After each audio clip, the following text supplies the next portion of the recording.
నమస్తే, welcome to Suman TV.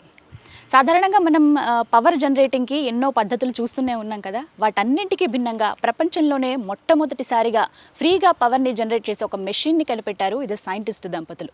ఆ విషయాలు తెలుసుకుందామని సుమన్ టీవీ చెర్లపల్లి దాకా వచ్చింది. ఒకసారి వెళ్ళి ఆ మెషిన్ ఏంటి, ఆ వివరాలు ఏంటో తెలుసుకుందామా? పదండి. పవర్ జనరేటింగ్ మెషిన్ ఇన్వెంట్ చేశారని చెప్పాను కదా, అదే ఈ మెషిన్. సాధారణంగా మనం ఇప్పుడు చూస్తున్న పద్ధతి అయితే ప్రపంచవ్యాప్తంగా 85% వరకు థర్మల్ పవర్నే అందరూ ఉపయోగిస్తూ ఉన్నారు. సో ఇలా థర్మల్ పవర్ ఇవే అవసరం లేకుండా గాలి, నీరు, బొగ్గు వేటితో పని లేకుండా జస్ట్ బయట నుంచి తీసుకున్న కొంచెం పవర్తోనే దీనికి ఈ మోటార్ ఏదైతే ఉందో దీనికి ఫోర్స్ ఇస్తారు. ఈ ఫోర్స్ ఇవ్వడం ద్వారా ఇక్కడి నుంచి జనరేట్ అయ్యి ఈ ఫ్లయింగ్ వీల్స్ ఏవైతే ఉన్నాయో ఐరన్వి, వీటికి ఇక్కడి నుంచి మనకి ఫోర్స్ అనేది వీటికి ట్రాన్స్ఫర్ అవుతుంది. అలా ఇవి తిరుగుతున్న కొద్దీ యాక్సిలరేషన్ అండ్ డిసలరేషన్ అంటూ ఉంటారు కదా, అంటే హై లెవెల్కి నిర్ణీత స్పీడ్ వరకు అది వెళ్తుంది. ఎప్పుడైతే 5 సెకండ్స్ ఫోర్స్ ఆ మోటార్లో మనం ఇచ్చి ఆపేస్తామో, కామన్గా మనం తీసుకున్న పవర్ అయితే 5 సెకండ్స్కి అయితే 5 సెకండ్స్ అంతకంటే తక్కువ పవర్ అనేది మనకు వస్తుంది. కానీ ఈ మెషిన్ యొక్క స్పెషాలిటీ ఏంటంటే 5 సెకండ్స్ ఆఫ్ ఫోర్స్ మనం ఇచ్చినప్పుడు ఇక్కడ నుంచి 120 సెకండ్స్ ఆఫ్ పవర్ అనేది జనరేట్ అవుతుందంట. ఇది నిజంగా అద్భుతమని చెప్పుకోవాలి. ఇలా ఈ ఫ్లయింగ్ వీల్స్, 2 ఫ్లయింగ్ వీల్స్ ఒకటే సైజులో ఉన్నాయి కదా, వీటిల్లోకి అక్కడి నుంచి జనరేట్ అయ్యి అలా నెమ్మది ఇక్కడ ట్రాన్స్ఫర్ అవుతూ ఈ వీల్స్ కూడా ఇక్కడ తిరగటం అవుతుంది. అండ్ నెక్స్ట్ ఇక్కడి నుంచి నెమ్మదిగా పాస్ అవుతూ ఇక్కడ ఏదైతే ఈ జనరేటర్ ఉందో ఇందులోకి మొత్తం ఎనర్జీ అంతా వస్తుందన్నమాట. సో ఇక్కడి నుంచి ఈ ఎల్లో వైర్స్ ఏవైతే ఉన్నాయో అక్కడి నుంచి పవర్ అంతా ట్రాన్స్ఫర్ అయ్యి మనకేంటంటే ఫ్లక్చుయేషన్స్ ఉంటాయి పవర్లో, అప్స్ అండ్ డౌన్స్ మనం చూస్తాం. ఇలాంటివి ఏవి లేకుండా ఆ పవర్ని స్టేబుల్ చేయడానికి స్టెబిలైజర్ అనేది వాడుతూ ఉంటారు. కొన్ని చోట్ల మనం ఇన్వర్టర్ని కూడా యూస్ చేస్తూ ఉంటారు. అండ్ ఇక్కడి నుంచి గ్రిడ్కి మొత్తం పవర్ అంతా ట్రాన్స్ఫర్ చేస్తారు. ఇది ఈ మెషిన్ పనితీరు, జరిగే ప్రాసెస్ ఇదనమాట.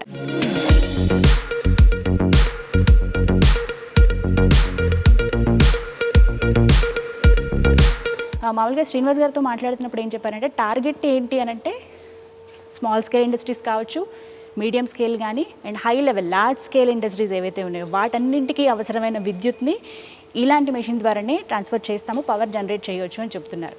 నార్మల్గా రోడ్వేస్లో, అలాగే రైల్వేస్లో, అలాగే వాటర్లో, సబ్మరైన్స్లో కూడా ఇలాంటివి మనం అరేంజ్ చేసుకోవచ్చు.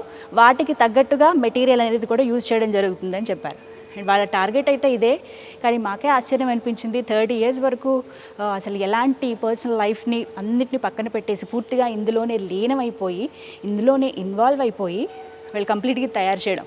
వైఫ్ అండ్ హస్బెండ్ కూడా రాత్రి పగలు నిద్రాహారాలు చాలా తక్కువ టైం పడుకునేది, తినే ఫుడ్ కూడా ఆకలేసినప్పుడు అంతే, మిగతా టైం అంతా దీని మీదే టైం స్పెండ్ చేయడం. ఇంకా ఏమైనా సరికొత్త ఇన్వెన్షన్స్ ఏమైనా ఉన్నాయా అవి చేయడం ఇక్కడ చేస్తూ ఉంటారట. బట్ రాగానే మొత్తం ఒక ఫ్యాక్టరీలోకి ఏమైనా వచ్చామో అనుకుంటాం, బట్ వాళ్ళు ఉండేది ఇక్కడే అండ్ అలాగే మిగతా టైం స్పెండ్ చేసేది ఇక్కడే, బయటకు కూడా ఎక్కువ వెళ్ళరట ఆవిడ. అండ్ ఇంకొక విషయం ఏంటంటే అసలు సజెషన్ ఇలా చేద్దామని ఐడియా ఇచ్చింది కూడా బాలాగారేనంట. ఇది నిజంగా సర్ప్రైజింగ్.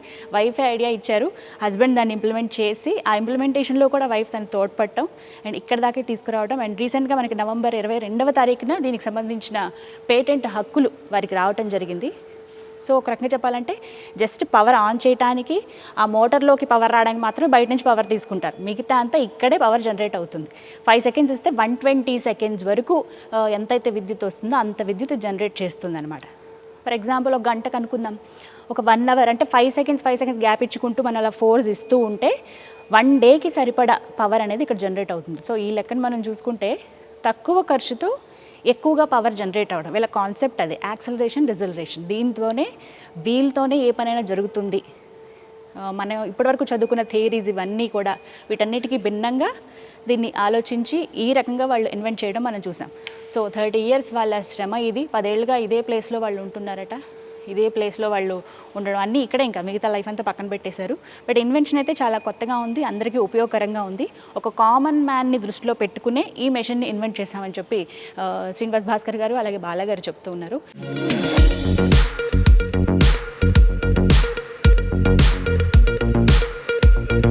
అండ్ ఇక్కడ మనకి చాలా వరకు డౌట్ వస్తుంది, దీనికి ఎంత స్పేస్ తీసుకుంటుంది, మన ఇంట్లో కామన్ మ్యాన్ అన్నారు కదా, మరి ఇంట్లో ఉపయోగించుకోవాలంటే ఇంత మెషిన్ తీసుకెళ్ళి ఇంట్లో ఎలా పెడతాము, అది సాధ్యం కాదు కదా అని చాలామంది అనుకుంటారు కదా. అండ్ ఆ డౌట్ కూడా మేము ఎక్స్ప్రెస్ చేస్తే వాడు ఇచ్చిన సమాధానం ఏంటంటే ఇంట్లో మనం వాడేది చాలా తక్కువ విద్యుత్. సో దానికి సరిపడా జస్ట్ ఒక డైనింగ్ టేబుల్ ఎంత ఉంటుందో అంతవరకు స్పేస్ తీసుకుంటుంది. కాబట్టి పెద్ద ప్రాబ్లమే ఉండదు. అండ్ ఇందులో మనకి ఇంకా చాలా సందేహాలు వస్తాయి. ఇది రస్ట్ ఫ్రీ అయినా, షాక్ కొడుతుందా, లేకపోతే ఏమైనా సందర్భాల్లో రిపేర్ వస్తుందంటే ఇలాంటి ప్రాబ్లమ్స్ ఏవి రాకుండా 100 years గ్యారంటీ అని చెప్తున్నారు ఈ మెషిన్కి. అండ్ మనం ఇక్కడ చూస్తున్నాం ప్రత్యేకంగా అక్కడ గేర్ వీల్ కూడా ఉంది. అంటే స్పీడ్ ఎక్కువ స్పీడ్లో తిరగడం వల్ల అలాగే ఈ ఫ్లయింగ్ వీల్స్ ఏవైతే ఉన్నాయో ఆ వీల్స్ మధ్యలో వాటిని అరేంజ్ చేస్తే ఇంకా స్పీడ్ వల్ల ఇంకా ఎక్కువ పవర్ అనేది జనరేట్ అవుతుంది. వీళ్ళ కాన్సెప్టే అది. అంటే తక్కువ ఫోర్స్ మనం ఇస్తూ తక్కువగా మనం ఖర్చు తక్కువ పెట్టి ఎక్కువగా రాబడి పొందాలంటే కనుక ఎలాగా మనకు ఉపయోగపడుతుంది, ఎలా అసలు ఆలోచన చెప్పిందా దానికి నిదర్శనమే ఈ మెషిన్. అండ్ చెప్పాను కదా, స్పేస్ విషయానికి వస్తే ఎంత స్పేస్లో కావాలంటే, ఇంటికి కావాలంటే జస్ట్ ఒక డైనింగ్ టేబుల్ ఎంతైతే ఉంటుందో అంత ప్లేస్లో ఒక మెషిన్ ఏర్పాటు చేస్తారు. లేదు పెద్ద పెద్ద ఇండస్ట్రీస్ కంటే ఇప్పుడు మనం చూస్తున్నవి ఏంటంటే మీడియం స్కేల్ ఇండస్ట్రీస్ ఉంటాయి కదా, అలాంటి వాటికి ఈ మెషిన్ అయితే సరిపోతుంది. సో దీని నుంచి ఎంత పవర్ జనరేట్ అవుతుందో, వాళ్ళకి ఎంత అవసరం అవుతుందో దాన్ని బట్టి ఇక్కడ కౌంట్ చేసి ఇస్తారు. లేదు మీలో ఎవరికైనా ఇంట్రెస్ట్ ఉంది అనుకున్నా కూడా వీళ్ళని సంప్రదిస్తే, అది కూడా జెన్యూన్గా మీరు అడిగితే కనుక ఖచ్చితంగా మేము ఇంప్లిమెంట్ చేద్దాం అనుకుంటున్నాము, మా ఫ్యాక్టరీస్కో లేకపోతే మా ఇండస్ట్రీస్కో ఇది అవసరం అని అనుకుని శ్రీనివాస్ గారిని సంప్రదిస్తే ఖచ్చితంగా ఆ డీటెయిల్స్ అన్నీ ఇస్తాము. కావాలంటే ఒకసారి వచ్చి రండి, విజిట్ చేయండి, వీటి గురించి క్లియర్గా తెలుసుకోండి అని కూడా చెప్తూ ఉన్నారు.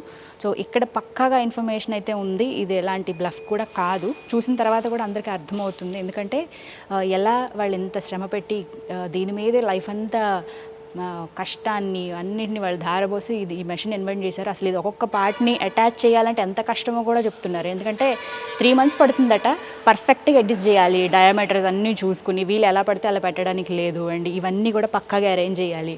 డిటాచ్ చేయడం మనం నార్మల్గా తక్కువ, అది పెద్ద ఈజీ అంటే కష్టమేమీ కాదు, చాలా ఈజీయే.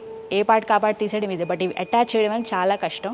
ఇవన్నీ అరేంజ్ చేసుకుంటూ మొత్తంగా 3 నెలలు పడుతుందంటే అరేంజ్ చేయాలంటే. ఇలా అరేంజ్ చేసుకుని అతి తక్కువ అంటే 2000 గజాల స్థలంలో దాన్ని ఏర్పాటు చేసి ఇదే స్థలంలో వాళ్ళు 10 సంవత్సరాలుగా ఉంటున్నారండి.